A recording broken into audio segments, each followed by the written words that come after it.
माझा त्यांना सवाल की त्यांना जर ईसीआय कडनं उत्तर पाहिजे तर ते भाजपवर का आरोप करतात, तर ते पेपरमध्ये का म्हणतात ईसीआयला पत्र द्यावं त्यांनी.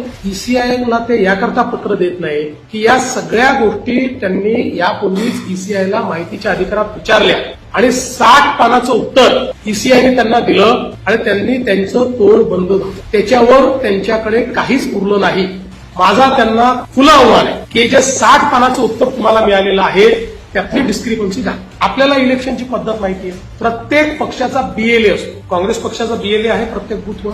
मतदार यादी तयार करण्याच्या कामामध्ये बीएलएचा सक्रिय सहभाग असतो. त्यामुळे ती मतदार यादी काय होते बीएलए काँग्रेसच्या माहिती आहे. प्रत्येक मतदार यादी तयार झाल्यानंतर त्याची प्रत मोफत त्या पक्षाला आणि बीएलओला मिळते. म्हणजे संपूर्ण यादी मिळते त्या ठिकाणी आणि मग ती त्या बीएलओकडे जाते. त्यामुळे त्याच्यामध्ये जर काही त्रुटी असतील तर त्याच्यावर ऑब्जेक्शन घेण्याकरता मोफत यादी म्हणजे ती वेबसाईटवर तर असतेच पण त्याच्यासोबत त्याची प्रिंटेड कॉपी देखील प्रत्येक पक्षाला मिळते. एकतरी ऑब्जेक्शन घेतलंय का काँग्रेस पक्षाने?